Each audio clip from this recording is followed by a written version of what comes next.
അധ്യായം 9 1 മുതൽ 6 വരെയുള്ള വാക്യങ്ങൾ. വിജയം കർത്താവിൻ്റെ ദാനം. ഇസ്രായേലേ, കേട്ടാലും, നിങ്ങൾ ഇന്ന് ജോർദാൻ കടന്ന് നിങ്ങളെക്കാൾ വലുതും ശക്തവുമായ ജനതകളെയും ആകാശത്തോളം ഉയർന്ന കോട്ടകളാൽ വലയം ചെയ്യപ്പെട്ട വിശാലമായ പട്ടണങ്ങളെയും കൈവശപ്പെടുത്താൻ പോവുകയാണ്. ഉയരമേറിയവരും വലിയവരുമായ ആ ജനതകൾ നിങ്ങൾ അറിയുന്ന അനാക്കിമുകളാണ്. അനാക്കിമിൻ്റെ മക്കളുടെ മുൻപിൽ നിൽക്കാൻ ആർക്ക് കഴിയും എന്ന് ആരെപ്പറ്റി നിങ്ങൾ പറഞ്ഞു കേട്ടിരുന്നുവോ, അവരാണിത്. നിങ്ങളുടെ ദൈവമായ കർത്താവാണ് ദഹിപ്പിക്കുന്ന അഗ്നിയായി നിങ്ങളുടെ മുൻപിൽ പോകുന്നതെന്ന് ഇന്ന് നിങ്ങൾ മനസ്സിലാക്കണം.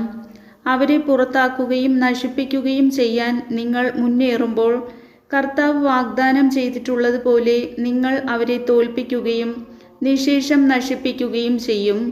നിങ്ങളുടെ ദൈവമായ കർത്താവ് അവരെ നിങ്ങളുടെ മുൻപിൽ നിന്ന് നീക്കം ചെയ്ത് കഴിയുമ്പോൾ, എൻ്റെ നീതി നിമിത്തമാണ് കർത്താവ് ഈ സ്ഥലം അവകാശമാക്കാൻ എന്നെ കൊണ്ടുവന്നതെന്ന് നിങ്ങൾ ഹൃദയത്തിൽ പറയരുത്.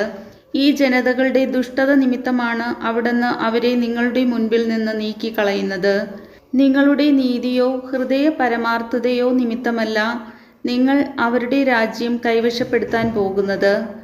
ആ ജനതകളുടെ ദുഷ്ടത നിമിത്തവും നിങ്ങളുടെ പിതാക്കന്മാരായ അബ്രഹാം, ഇസഹാക്ക്, യാക്കോബ് എന്നിവരോട് കർത്താവ് ചെയ്ത വാഗ്ദാനം നിറവേറ്റുന്നതിനു വേണ്ടിയും ആണ് അവരെ അവിടുന്ന് നിങ്ങളുടെ മുൻപിൽ നിന്ന് നീക്കിക്കളയുന്നത്. നിങ്ങളുടെ ദൈവമായ കർത്താവ് നിങ്ങളുടെ നീതി നിമിത്തമല്ല ഈ നല്ല ദേശം നിങ്ങൾക്ക് അവകാശമായി തരുന്നതെന്ന് മനസ്സിലാക്കിക്കൊള്ളുവിൻ. എന്തെന്നാൽ നിങ്ങൾ ദുഷാഢ്യക്കാരായ ജനമാണ്. കർത്താവിൻ്റെ വചനം.